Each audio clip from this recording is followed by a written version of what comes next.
तमाम नेता हैं, कैसे देखते हैं? सिर्फ राजनीति के लिए आएंगे या मरने का इंतज़ार कर रहे हैं? नहीं, मुझे लगता है कि ये जो सामाजिक आंदोलन है वो इसी तरीके से धीरे धीरे बढ़ता है। आपको जादू की उम्मीद नहीं करनी चाहिए। 12 दिन हुए हैं, 24 भी हो सकते हैं। हमें अपने आप को इसके लिए तैयार करना है कि ये लड़ाई जारी रखनी है, लड़ाई को रुकने नहीं देना है। अंत में जीत हमारी होगी, क्योंकि हम अपनी जगह बिल्कुल सही हैं। हम संविधान के हिसाब से चल रहे हैं। हमने कोई गलती नहीं की है। ऐसा संभव नहीं है कि गलती करने वाले खुश रहें, आराम से रहें, उनको कुछ बिगड़े ना। मुकदमा भी दर्ज होगा, जेल भी जाएंगे वो, कोई उन्हें बचा नहीं पाएगा और कोर्ट से उनको सज़ा भी मिलेगी। ये कुछ दिन की देरी है न्याय मिलने में। कहते हैं ना, न्याय कई बार देर से मिलता है, लेकिन जब न्याय लेने के लिए लड़ाई लड़ी जाती है तो न्याय उसमें मिलता है। और हमारे बहुजन समाज के लोग इतने कमज़ोर नहीं हैं अब कि इस लड़ाई को ऐसे ही छोड़ दें। इस लड़ाई को हम लोग जीतेंगे, हमें पता है। देश के अंदर सर G20 चल रहा है, 20 देश आए हैं भारत के अंदर। क्या लगता है कि आज उसी देश के अंदर बड़ी बड़ी बातें की जा रही हैं और उसी देश के सेंटर में यूनिवर्सिटी के बाहर एक प्रोफेसर बैठे? नहीं, ये देश के लिए भी शर्मनाक है। जिनको पढ़ाना चाहिए बच्चों को, जो बच्चों को पढ़ाते हैं कि किस तरीके से न्याय लेना है, उनको खुद के न्याय के लिए सड़क पे धरना देना पड़ रहा है। ये बहुत ही अनफॉर्चुनेट है। और देश में एक ऐसा प्रधानमंत्री है जिनके राज में बेटियां सुरक्षित नहीं हैं। महिलाओं पे उत्पीड़न बढ़ा है, दलितों पे उत्पीड़न बढ़ा है, पिछड़ों पे उत्पीड़न बढ़ा है और माइनॉरिटीज़ में तो डर का माहौल पैदा हो गया है।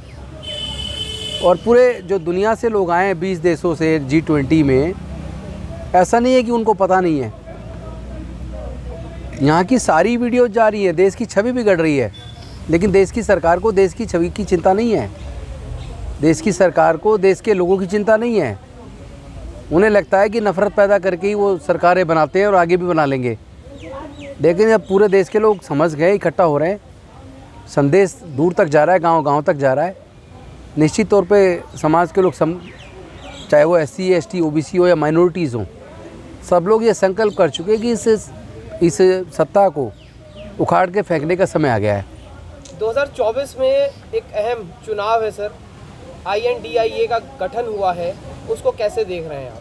नहीं, मैं समझता हूँ कि इस वक्त देश को बचाना महत्वपूर्ण है, देश के प्रजातंत्र को बचाना महत्वपूर्ण है।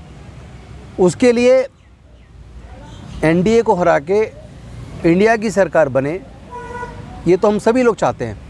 लेकिन इंडिया की सरकार में देश के अनुसूचित जाति, जनजाति, पिछड़े वर्ग व अल्पसंख्यक समाज को सामाजिक न्याय मिले। सामाजिक न्याय इस चुनाव का मुद्दा होना चाहिए। और उसमें ये भी ध्यान रहे कि अगर इंडिया की सरकार बन भी जाएगी, इसमें हमें संदेह नहीं है, लेकिन फिर एक संघर्ष शुरू करना पड़ेगा। इंडिया बनने के बाद भी मुझे नहीं लगता कि आसानी से SC, ST, OBC माइनॉरिटी के लोगों को न्याय मिलेगा। लेकिन पहले प्राथमिकता देश के संविधान को बचाने की है। उसके लिए NDA को हराना ज़रूरी है। जब इंडिया गठबंधन की सरकार बनेगी, फिर दूसरा संघर्ष होगा इंडिया को ये याद दिलाने के लिए कि सामाजिक न्याय का वादा करके आप सत्ता में आए थे, अब अपना वायदा पूरा करो। ज़रूरत पड़ी तो फिर उस सरकार की भी गिरबान पकड़नी पड़ेगी। बेटी प्रोटेक्शन की बात करने वाली सरकार देख रही है कि एक बेटी बैठी हुई है आंदोलन पर लगातार। एक्चुअली ये सरकार, चाहे वो ब्रजभूषण शरण सिंह वाला मुद्दा रहा हो, जिसमें जो देश की बेटियां देश का नाम रोशन किया, जिन्होंने ओलंपिक या अन्य पदक जीत के लाई, उस पर भी ये सरकार चुप्पी साधे रही। किसानों के मुद्दे पे भी चुप्पी साधी रही। देश के जितने दलितों के साथ अत्याचार है उस पर भी चुप्पी साधे रही। तो इस सरकार से तो मुझे उम्मीद नहीं है कि कोई ये न्याय के लिए खड़ी होगी। इसीलिए हमें सबको इकट्ठा होकर अपने आप को इतना मजबूत करना पड़ेगा कि सरकार को सत्ता से खींच के ज़मीन पे ला दें और अपने बहुजन समाज के लोगों को, अच्छे लोगों को आगे बढ़ाएं और अपने अंदर फैले जातिवाद को ख़त्म करके अपने आपस में रोटी बेटी का रिश्ता करें। और जो समाज के नेता हैं हमारे, वो भी टुकड़े टुकड़े में लड़ाई ना लड़ें, बल्कि सब लोग एकजुट हो। जब सबका दर्द एक है तो फिर दवाई भी एक होगी। ऐसा नहीं है राजेंद्र गौतम अलग लड़ाई लड़े या बाकी हमारे साथी लोग हैं वो अलग अलग लड़ें। दर्द एक है तो दवा एक है, दवा एक है। हम आपस में मिल के एकजुट होकर अपनी लड़ाई को लड़ें। उसका समय आ गया है एकजुट होकर लड़ने का। 2024 में बहुजन लोग किसको वोट करें? बहुजन लोग जो सामाजिक न्याय की बात कर रहे और उसको इम्प्लीमेंटेशन करने पे ईमानदार दिखे, हमें उस पर वोट करना चाहिए। उसमें तो कोई संदेह वाली बात ही नहीं है। और उसमें देश के संविधान को बचाने के लिए जो प्रेजेंट में जो सत्ता में पार्टी है उसको हराना जरूरी है। सर, संविधान जो बना है, जो कानून है, वो दो तरफा देखा जा रहा है। तमाम ऐसे सांसद मंत्री बीजेपी के अंदर मौजूद हैं जिन पे एफआईआर दर्ज है। जो सविता रॉय हैं उनको भी अभी हाल फिलहाल में सम्मानित किया गया है, आरएसएस से संबंधित है। एफआईआर चार्जशीट दाखिल होने के बाद भी पुलिस चुप है। नहीं, देखिए, पहली बात तो मैं बता दूं कि चाहे वो पुलिस हो चाहे न्यायालय हो, अगर एक सैनिक अपने अधिकारी को रेलवे के अंदर, ट्रेन के अंदर, चलती ट्रेन में उसका मर्डर कर सकता है और 3 अल्पसंख्यक समाज के लोगों का मर्डर कर सकता है और ये कह के कि भारत में रहना है तो योगी मोदी को वोट देना होगा, इसका मतलब अब ये सांप्रदायिकता का जहर, नफ़रत का जहर, वो केवल समाज के बीच नहीं फैलाया गया बल्कि देश की आर्मी और पुलिस प्रशासन उसके अंदर भी समाज को बांट दिया गया है, नफ़रत उसके अंदर भी फैला दी गई है।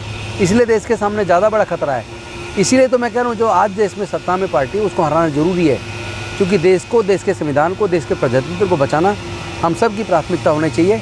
उसके बाद डॉक्टर रितु जैसे लोगों को या मेरे जैसे लोगों को, आप जैसे लोगों को, हमको फिर धरने पे बैठने की जरूरत नहीं पड़ेगी न्याय के लिए।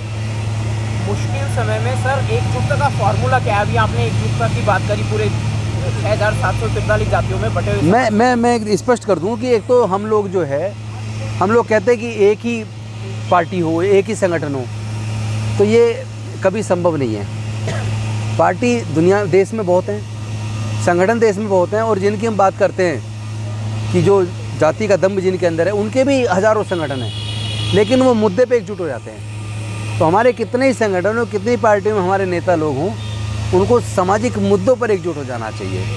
हमें सब्जेक्ट वाइज, मुद्दा आधारित एकता बनाने की ज़रूरत है और एकता बनेगी। ये समय की मांग है, दूसरा कोई चारा बचा भी नहीं है। ये एकता बनेगी। आने वाला समय डॉक्टर अंबेडकर की विचारधारा का है। मनुवादी विचारधारा हारेगी, अंबेडकरवादी विचारधारा जीतेगी। तीसरी कोई विचारधारा भारत में नहीं है। या तो समतावादी विचारधारा है, विषमतावादी।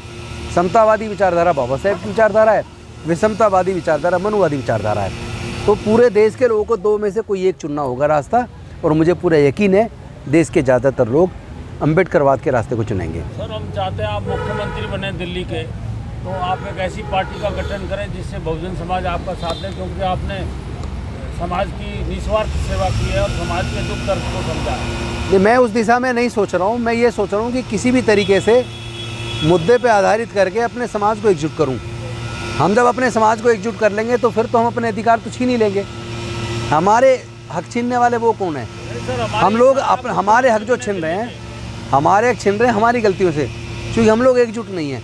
हम लोग टुकड़ों में अपनी लड़ाई लड़ रहे हैं। तो मुझे लगता है कि हम लोग एकजुट होंगे तो हम अपनी लड़ाई निश्चित तौर पर जीतेंगे और अपना जो हक और अधिकार छिन रहा है उसको हम वापस लेने में कामयाब होंगे। धन्यवाद। दुर्भावनाओं के चलते आरएसएस चीफ मोहन भागवत ने कहा है कि जब तक छुआछूत रहेगा तब तक आरक्षण रहेगा। क्या कहेंगे सर इस पर? ये उनकी राजनीतिक मजबूरी है, क्योंकि 2014 में जब बीजेपी की सरकार बनी तो उन्होंने ये भी कहा था कि इस आरक्षण की समीक्षा होनी चाहिए। आज वो जब चुनाव नज़दीक आ रहे हैं तो कह रहे हैं कि जब तक जातिवाद रहेगा तब तक आरक्षण रहना चाहिए। अरे डॉक्टर बाबा साहेब अम्बेडकर ने जब आरक्षण दिया तब वो तय कर गए थे कि जब तक ये जाति भेद खत्म नहीं हो जाता, शोषण, जाति के ऊपर आधारित शोषण खत्म नहीं हो जाता, तब तक रिजर्वेशन रहेगा। सर, उनका मुद्दा क्लियर है हिंदू राष्ट्र बनाने का, तो आप लोगों का क्या मुद्दा रहेगा? वो कभी संभव नहीं है। स्वप्न देखना बंद कर दें। भारत विविधताओं का देश है। भारत में हर 50 किलोमीटर पे भाषा बदल जाती है, संस्कृति बदल जाती है, हजारों जातियाँ हैं, अनेकों धर्म हैं। तो अगर ये हिंदू राष्ट्र बनाने का सपना रहेगा, कभी संभव नहीं है होना। इसलिए संभव नहीं है कि क्या जो हिंदू लोग हैं वो अपने बच्चों की शादी 7 फेरे के बिना कर देंगे, या अगर वो 7 फेरे वाला कानून बनाना चाहे तो क्या मुस्लिम 7 फेरे से शादी करेगा? ईसाई क्या 7 फेरे की शादी स्वीकार करेगा? यहाँ तो केवल मुस्लिम, सिख या हिंदू या ईसाई की बात नहीं है, या बौद्ध जैन की बात नहीं है। खुद हिंदू धर्म के अंदर ही कई तरह की अलग अलग संस्कृतियाँ हैं। सर, आप उसके अंदर भी कई तरह की विविधताएँ हैं। तो एक रूपता लाना तो संभव है ही नहीं कोई। सेकुलर नेशन भारत रहेगा या इनके हिंदू राष्ट्रवादी फॉर्मूले पे खत्म हो जाएगा? नहीं, इंडिया सेकुलरिज्म पे ही आगे बढ़ सकता है, दूसरा कोई रास्ता है नहीं। इसलिए आप निश्चिंत रहे, आप अपनी लड़ाई जारी रखें और अपने यूट्यूब चैनल के माध्यम से समाज की लड़ाई, इस आग को, इस आंदोलन को आप घर घर तक पहुंचाते रहें। निश्चित तौर पर आपकी जीत होगी और सेकुलरिज्म को कोई खतरा मुझे नज़र नहीं आ रहा है। शुक्रिया।